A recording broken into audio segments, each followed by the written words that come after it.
바이든 행정부의 새로운 학자금 탕감 프로그램 세이브 프로그램의 신청 시험 접수가 시작됐습니다. 2019년부터 추진돼 온 한국과 뉴저지 운전면허 상호 인정 프로그램이 올해 안에 시행될 것으로 기대되고 있습니다. 오늘부터 뉴욕시에서 음식 배달 주문을 시킬 때는 손님이 별도로 요청한 경우에만 플라스틱 식기가 제공됩니다. 지난해 뉴욕주에서 가장 많이 도난당한 차량에 2021년형 혼다 CR-V가 지목됐습니다. 지난 2017년 학교 폭력에 시달리다 극단적 선택을 한 중학생의 유족들에게 관할 교육청이 $910만 지불하기로 합의했습니다. 이상은 이 시각 주요 뉴스입니다. 시청자 여러분 안녕하십니까? KBN 뉴스입니다. 지난달 대법원의 판결로 바이든 대통령의 학자금 대출 탕감 정책에 제동이 걸렸죠. 바이든 대통령이 그 대안으로 마련한 후속 조치가 본격적으로 실행됩니다. 어제부터 신청 시험 접수가 시작됐습니다. 오동윤 기자가 보도합니다. CNN 방송은 소득 규모에 따라 학자금 대출을 탕감하도록 한 바이든 행정부의 새로운 프로그램, 이른바 세이브 프로그램과 관련해 어제부터 신청 시험 접수가 시작됐다고 보도했습니다. 앞서 지난달 30일 보수 우위의 대법원은 연간 소득 $12만 5천 미만 가구를 대상으로 최대 $2만 까지 학자금 채무를 면제하도록 한 바이든 정부의 정책에 권한 없음 판결을 내린 바 있습니다. 이에 대한 후속 조치로 바이든 대통령이 이번 프로그램을 대안으로 내놓은 겁니다. 본격적인 신청은 다음 달부터이고 학자금 탕감은 오는 10월부터 이뤄질 방침입니다. 해당 프로그램을 통한 상환액은 대출자의 소득과 가족 규모에 따라 결정되고 일부 월 상환액은 $0까지 낮아질 전망입니다. 전액 상환 자격을 얻기 위해서는 1인 대출자의 경우 연소득이 $32,805, 4인 가족의 경우 $67,500 이하여야 합니다. 교육부는 이번 프로그램으로 100만 명 이상의 학자금 대출자가 사실상 탕감 효과를 얻게 될 것으로 추정하고 있습니다. 또 일부 대출자는 내년 프로그램이 완전히 시행되면 상환액이 현재의 절반 규모로 줄어들고 최소 10년 이상 상환 이후 남은 부채는 취소될 수 있을 것으로 보입니다. KBN 뉴스 오동윤입니다. 남부에서는 거의 한 달간 밤에도 식지 않는 폭염이 이어지면서 사막 식물인 선인장까지 죽어가고 있습니다. 선인장은 사막의 기온이 내려가는 밤에 생장 활동을 하는데 남부 지역에서는 연일 밤 최저 기온이 90도를 웃돌고 있습니다. 애리조나주의 식물 전문가들은 최근 이 지역의 명물로 꼽히는 사구아로 선인장이 고온 때문에 정상적인 생장을 하지 못하고 있다고 전했습니다. 애리조나주 피닉스에 있는 사막식물원의 과학 책임자 킴벌리 매큐는 CNN과의 인터뷰에서 이 식물원에 있는 사구아로 선인장들이 극심한 스트레스를 받아 안쪽부터 썩어가면서 땅바닥에 쓰러지고 있다고 밝혔습니다. 매큐는 이런 선인장들의 스트레스의 원인으로 애리조나의 기록적인 고온과 몬순, 계절풍의 부재를 꼽았습니다. 선인장은 사막의 기온이 내려가는 밤에 필수적인 생명활동을 하는데 최근 피닉스에서는 밤에도 기록적인 폭염이 이어지면서 사구아로가 질식과 탈수 증세를 보이고 있다는 지적입니다. 매큐는 사구아로가 더위와 건조한 환경에 아름답게 적응했지만 그것도 한계가 있다면서 특히 야생에 있는 선인장들보다 피닉스 도시 내에 심어진 선인장들이 열섬 효과로 인해 더 큰 피해를 겪고 있다고 설명했습니다. 피닉스에서는 지난 10일부터 25일까지 16일 연속으로 밤 최저 기온이 화씨 90도 이상인 상태가 지속됐습니다. 하루 최고 기온은 29일 연속으로 화씨 110도를 넘는 기록을 이어가고 있습니다. 지난 2019년부터 한국 뉴저지 운전면허 상호 인정 프로그램이 추진되고 있는데 올해 시행을 기대해도 좋을 것 같습니다. 필 머피 뉴저지 주지사가 지난주 한국 언론과의 인터뷰에서 프로그램 추진 상황을 재확인했습니다. 오는 10월 한국을 방문할 예정인 필 머피 뉴저지 주지사가 매일경제와의 인터뷰에서 한국과의 운전면허 상호 교환을 추진하고 있다고 밝혔습니다. 머피 주지사는 운전면허 상호 교환이 시행되면 미국 면허 발급 시간이 빨라지고 한국 기업인 등 한인들의 뉴저지 정착이 편리해질 것이라고 덧붙였습니다. 한국과 뉴저지주와의 운전면허 상호 인정 협정은 지난 2019년부터 추진 중에 있는데 지난 3월 뉴욕 총영사관은 상호 협정이 올해 안에 체결될 것으로 예상된다고 밝힌 바 있습니다.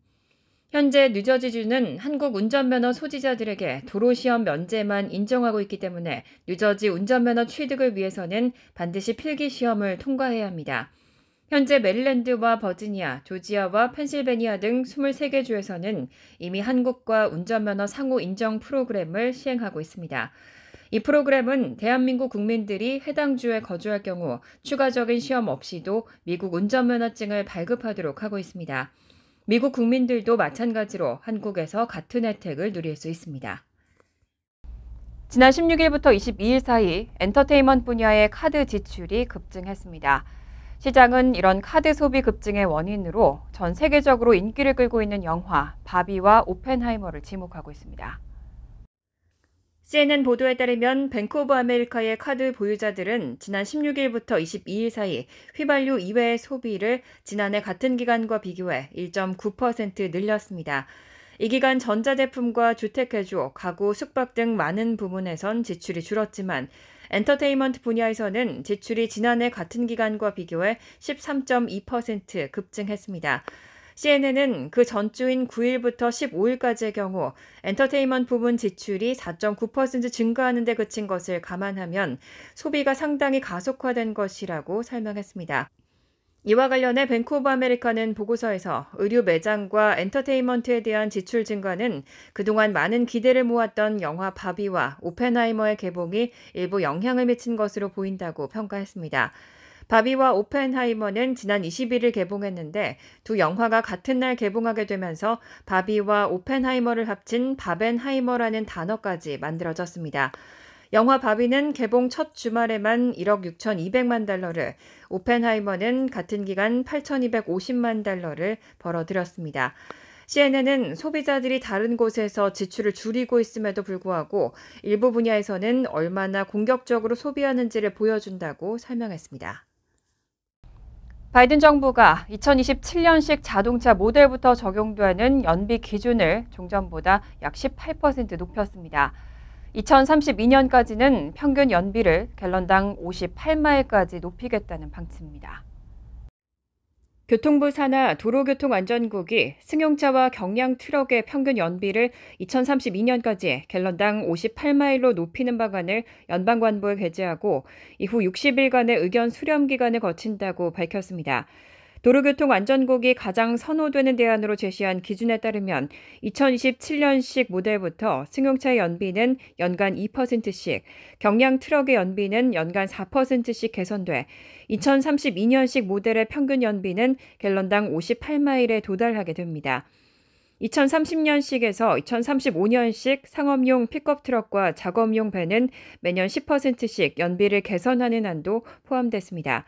이번에 제시된 연비 목표는 지난해 4월 도로교통안전국이 2026년식 모델까지 적용하겠다고 발표한 갤런당 49마일보다 18.4% 높아진 수치입니다. 도로교통안전국은 이 제한이 확정돼 실행되면 소비자들이 쓰는 연료비를 총 500억 달러 이상 절약할 수 있고 2050년까지는 880억 갤런 이상의 휘발유 사용을 줄이면서 9억 톤 이상의 이산화탄소 배출을 저감하고 2억 3,300만 대 이상의 차량을 도로에서 퇴출하는 것과 같은 효과를 낼 것으로 예상했습니다. 오늘부터 뉴욕시에서 음식 배달 주문을 시킬 때는 손님이 별도로 요청할 경우에만 플라스틱 식기가 제공됩니다.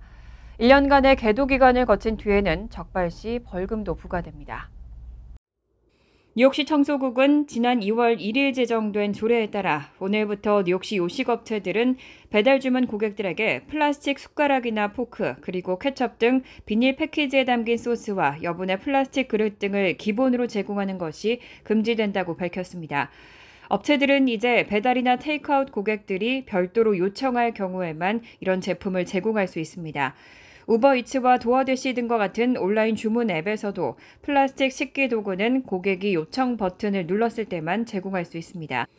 만약 별도로 요청하지 않았을 경우에는 식당이나 배달 앱에서 임의로 플라스틱 도구를 제공할 수 없습니다. 다만 내년 6월 30일까지는 계도 기간입니다. 실제로 벌금 티켓을 발부하는 시기는 2024년 7월 1일부터인데 첫 1년간은 플라스틱 식기도구 제공 제한을 따르지 않았다가 적발되면 최소 $50에서 최대 $250 수준의 과태료를 물게 됩니다. 1년간의 벌금 부과 기간을 거친 후엔 벌금이 더 오를 가능성도 있습니다. 시정부는 1년에 한 번가량 요식업체들을 대상으로 불시 점검도 나설 계획입니다. 또 이 조례가 발효되면 일회용 플라스틱 소비는 물론 매립지로 향하는 플라스틱 쓰레기를 줄일 수 있을 것이라고 기대했습니다. 전미보안범죄국이 지난해 뉴욕주에서 도난당한 자동차 탑10 순위를 발표했는데요. 가장 많이 도난당한 차량은 2021년형 혼다 CR-V가 지목됐습니다. 전미보안범죄국이 최근 발표한 2022년 뉴욕주 탑10 도난 차량 순위에 따르면 지난해 뉴욕시에서는 1,315대를 절도당한 2021년형 혼다 CR-V가 1위에 올랐습니다.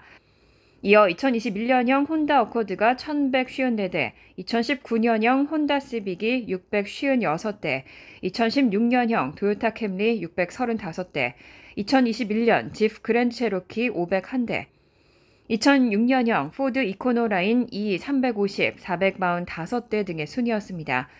연방도로교통안전국은 차량을 주차하거나 정차 중 자리를 비울 경우에는 차량 잠금 여부를 항상 확인해야 하고 연료 시스템을 비활성화하거나 점화 스위치를 차단하는 도난 방지 장치를 설치하는 것도 도난 예방의 일환이라고 당부했습니다.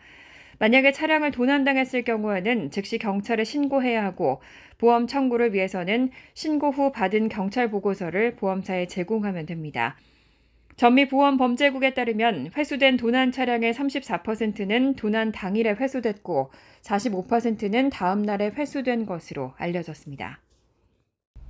지난 2017년 학교 폭력에 시달리다 극단적인 선택을 한 중학생의 유족들이 학교와 교육청을 대상으로 소송을 제기했었습니다. 학교 측이 문제 해결을 위해 적극적으로 대처하지 않았다는 겁니다. 이 과정에서 최근 관할 교육청이 유족들에게 합의금으로 $910만 지불하기로 합의했습니다. 뉴욕타임즈 보도에 따르면 2017년 뉴저지주 한 중학교에 갓 진학한 12세 소녀 말로리 그로서먼은 학교 급부들로부터 학교 폭력에 시달리다가 극단적인 선택을 해 목숨을 잃었습니다. 말로리는 문자와 스냅챗 등 소셜미디어를 통해 그부들에게 언제 자살할 거냐 등의 메시지를 받는 등 지속적 폭언에 시달린 것으로 알려졌습니다.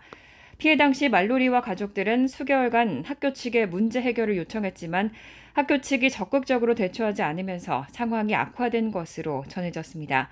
급기야 말로리가 숨지면서 부모는 학교 관계자들과 교육청을 상대로 학교폭력 피해자 보호를 소홀히 했다며 소송을 제기했고 이 소송에서 최근 교육청은 유족에게 $910만 지급하기로 합의했습니다. 말로리 유족 측 변호사는 미국의 학교폭력 관련 소송에서 역대 최대 규모 합의금이라고 전했습니다.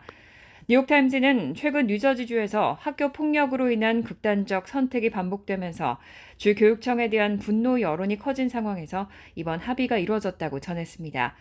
실제로 해당 교육청은 말로리 사건 이후 학교 폭력을 방치하지 않았다고 주장해왔지만 올 2월 다른 학교의 14세 소녀가 학교 폭력에 시달리다 극단적 선택을 해 거센 비난을 받은 것으로 전해졌습니다. 간추린 소식입니다. 워싱턴주 시애틀 경찰서장은 지난 28일 오후 9시께 시내 레이니어가 남측의 주차장에서 총격 사건이 발생해 2명이 중태에 빠진 것을 포함해 5명이 부상을 입었다고 밝혔습니다. 디아스 서장은 현장에서 총격은 인근에서 발생한 지역사회 행사를 겨냥했다며 우리는 수십 발의 총탄이 발사된 것을 파악했다고 말했습니다. 다만 범행 동기를 확신할 단계는 아니라고 선을 그었습니다. 디아스 서장은 피해자 4명은 인근 병원으로 이송됐고 5번째 피해자는 현장에서 치료를 받았다고 밝혔습니다. 피해자 5명 가운데 2명은 위독한 상태이고 나머지 3명은 비교적 안정세를 찾은 것으로 전해졌습니다. 지난 27일 시카고 오헤어 국제공항에서 인디애나주 미시간 훈련시설로 이송 중이던 경찰견 18마리 가운데 8마리가 차량 화물칸에서 숨진 채 발견됐습니다. 해당 차량의 운전자는 경찰견들이 실렸던 화물칸 에어컨이 고장난 것을 몰랐고 개들이 짖는 소리를 듣고 나서야 고속도로 휴게소에 정차했다고 경찰에 진술했습니다. 운전자가 화물칸을 열자 이미 여러 마리는 숨져 있었고 더위에 제대로 숨쉬지도 못하고 경련을 일으키고 있었습니다. 긴급 구조 요청에 출동한 동물보호단체 호버트 휴메인 소사이어티의 제니퍼 웨버 활동가는 화물칸 안에 있던 개들의 상자는 완전히 엉망이었고 앵무새에게 줄 수 있는 크기의 물그릇도 비어 있었다고 말했습니다. 뉴저지 주 법원이 지난해 말 이뤄진 팰리세이드파크 경찰서장 등 주요 간부의 승진에 대해 무효 판결을 내렸습니다. 법원 판결의 핵심은 표결이 적법한 절차를 갖추지 못했다는 겁니다.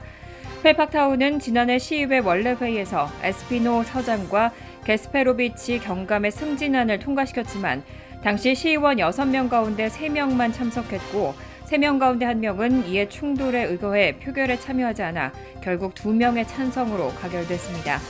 이에 대해 패링턴 주 법원 판사는 경찰서장 승진과 같은 시의회의 주요 결정에 있어 과반인 시의원 3명 이상의 찬성이 필요하다는 뉴저지 주법을 근거로 해당 승진안은 법적 요건을 갖추지 못했기 때문에 무효라고 판결했습니다. 지난 28일 금요일 밤에 메가밀리언 추첨에서도 잭팟이 나오지 않아 당첨금은 결국 10억 달러를 훌쩍 넘은 10억 5천만 달러로 증가했습니다. 9억 4천만 달러의 잭팟 당첨자가 불발되면서 메가밀리언은 29회 연속 당첨자가 나오지 않았습니다. 가장 최근의 메가밀리언 잭팟은 4월 18일에 뉴욕에서 나왔습니다. 다음 추첨은 내일 밤에 치러집니다. 10억 5천만 달러의 상금은 30년간 매년 지급받는 연금 선택 시 받게 되고 일괄 지급을 원하는 경우 약 5억 2,790만 달러입니다. 현재까지 최고의 메가밀리언 잭팟은 2018년 사우스캐롤라이나에서 나왔고 15억 3,700만 달러의 상금을 기록했습니다. 환율과 증권 소식입니다.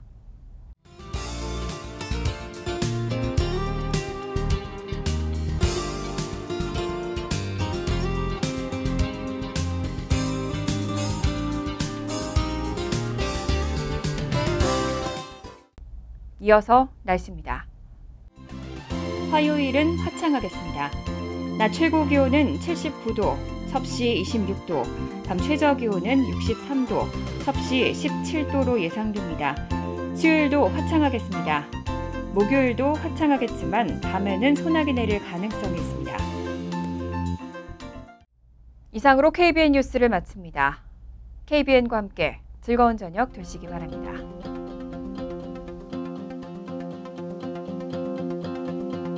미 동부 최대 한인방송 KBN이 제작하는 KBN 뉴스는 웹사이트 mykbn.com 그리고 유튜브와 페이스북에서 다시 보실 수 있습니다. 좋아요, 구독, 알림 설정은 뉴스 제작에 큰 도움이 됩니다.